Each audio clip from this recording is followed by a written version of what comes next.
So today we're going to talk about making a walking and or running plan. So hands down, the absolute worst type of plan is no plan. The idea of a plan is to, one, help you reach your goals, help you reduce your injuries as well, increase your performance, and to help you monitor your progress rather than doing the same thing day in, day out, week in, week out, and it's 2 or 3 years later and you've been doing the exact same thing and it's just not as fulfilling anymore. You might be thinking, you know what, I'm not a high performance athlete, I don't want to compete in this or that, I don't need a plan. Common issues that we see all the time from people who don't plan their workouts or their running or walking plans: shin splints, stress reactions, stress fractures, tendinitises, plantar fasciitis, muscle strains, fatigue, just general burnout.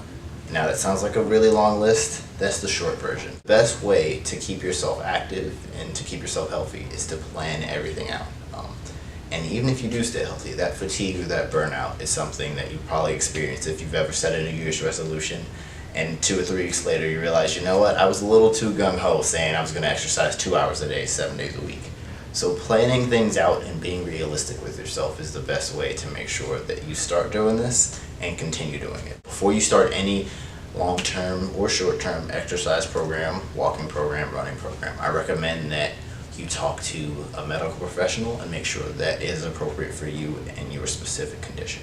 Number 2, I recommend that if you're going to start a walking or running program, you go to a shoe store, a running or walking shoe store, and find out what you need. I'm not telling you to buy any one specific products, but if you can have someone help you find out what type of feet you have and what type of products you can use, just take that information with you. I'm not asking you to go in there and buy anything that day. I'm asking you to go in, find out what you need, and then make some decisions, because another big issue is just throwing any type of shoe on and walking or running for tons of miles in the wrong type of footwear. Maybe something is a little too inflexible for you or too flexible, and you're going to create way more issues trying to work through that. So I'm going to make this progression nice and simple, and this applies to walking programs or running programs. You want to give yourself a SMART goal. I could make an entirely different video about SMART goals. I can go on and on about SMART goals.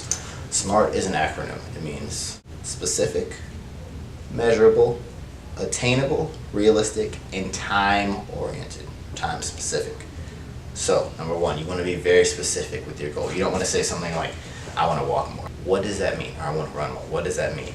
I want to be able to run 3 miles. Or I want to be able to walk for a half hour.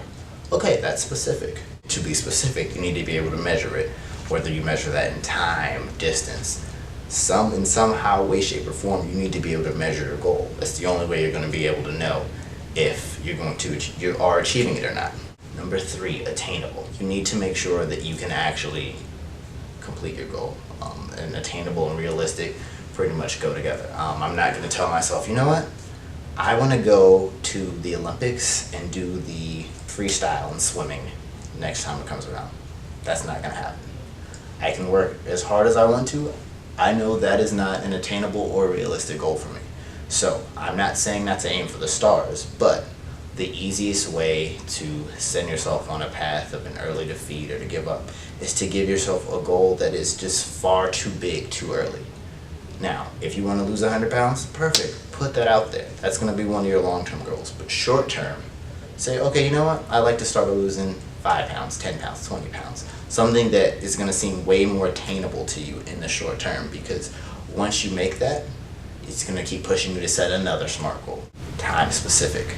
It needs to be time specific. I can say I want to lose 5 pounds.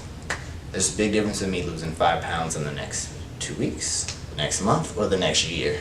So you need to lay out exactly when you want to do these things, because that's going to keep you honest. Saying you want to lose 5 pounds in a year, you're probably going to just spend 11 months saying, I got more time. Saying I want to lose 5 pounds in a month or 2 weeks, you're going to pay a lot more attention to where you're eating and think actively. And running or walking is the same way. If you say, I want to run a 5K, okay, just thinking, hey, there's plenty of 5Ks all year round. But if I commit to saying I want to run a 5K in September, then I know by September I need to be able to run that distance and to put in the work to do it by that date. The only time you're never going to fail making a plan is when you're never pushing yourself, and that is not what we want. There's a lot of injuries that can come up if you don't plan. But even if you do, you can see another list of injuries as well. If you do find yourself struggling with this, you have nagging pains, aches, pains, or you just get some random acute injury, and you turn your ankle walking or running, step off a curb the wrong way. Come seek some professional help. If you're having trouble with your walking or running plan, or having strange aches and pains that started after this, or even already started, come on down, get evaluated by a medical professional. Come to Loudon Sports Therapy Center, call the number or click the link below. We'd be happy to evaluate you and help you get started with whatever it is you want to do.